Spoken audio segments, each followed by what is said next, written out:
Okay, does anyone know what this is? Here's the thing. If you watch good YouTube channels, or if perhaps you read history, you're interested in this period and these things, then you already know what these are. However, if you get your knowledge of history from TikTok, you haven't got a clue. How about we jump right into it? Okay, so this is a Mortsafe. This is a Mortsafe. But there are several TikTok accounts that are pushing this idea. This has been going on for a few years now. It's not a new thing.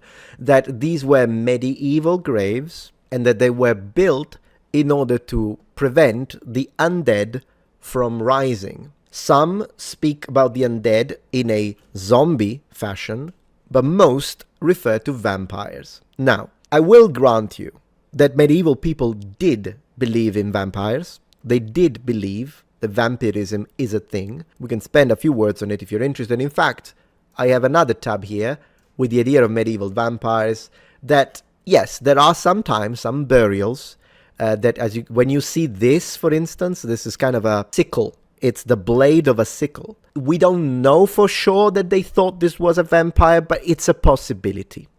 That some people may think, well, this could rise. So I'm going to put a blade here so that if it does rise, it will cut its own head off, which will kill the vampire. Vampirism is a thing. From a medieval perspective, though, we shouldn't really see it as black magic, like in a Warhammer sense.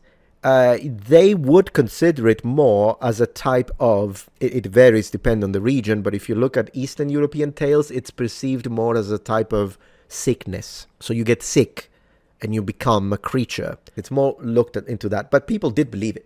And so sometimes there are some burials that do give us the impression that, yeah, they did put something through his freaking mouth. It's possible that indeed, yeah, there we go.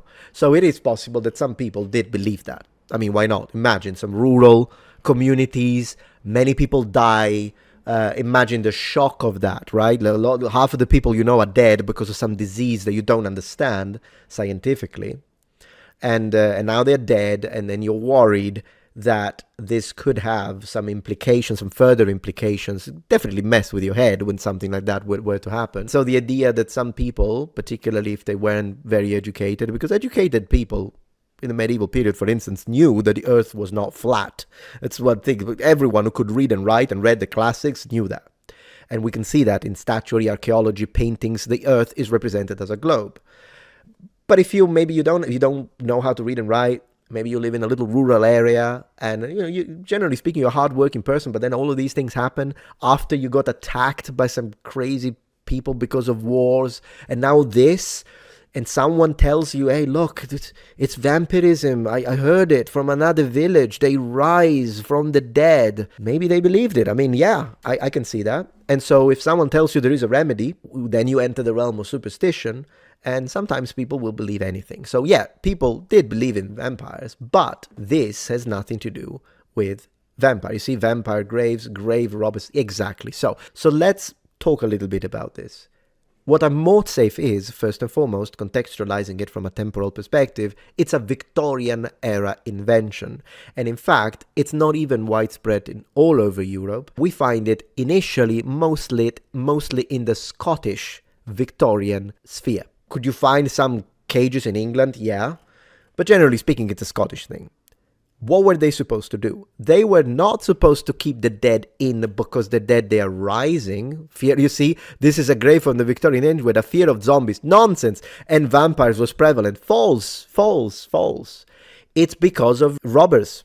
So in this period, there was a non-regulated need of dead bodies to perform autopsies, and also for medical students to practice. It's the Victorian period, remember, so 18th century. And so they needed the bodies because they wanted students to practice, or some students wanted to practice.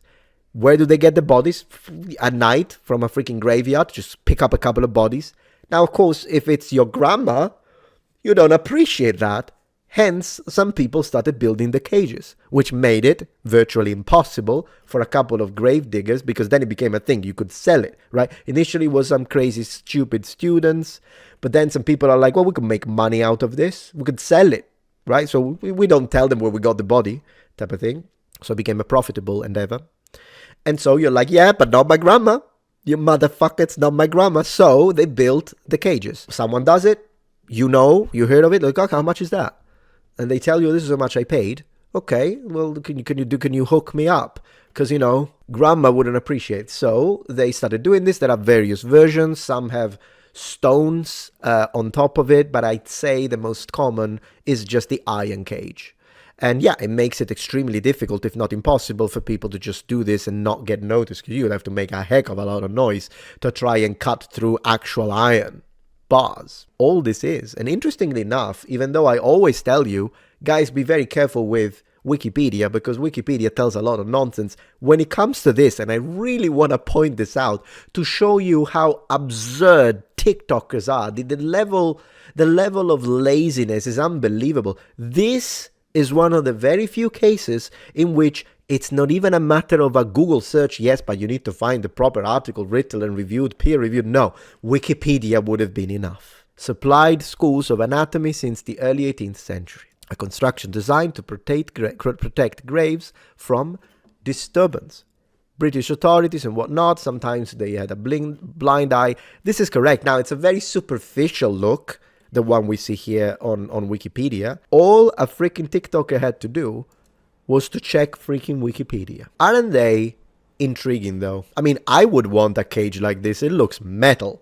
Look at these, look at these. One thing that I wanted to tell you, even this idea of the zombie.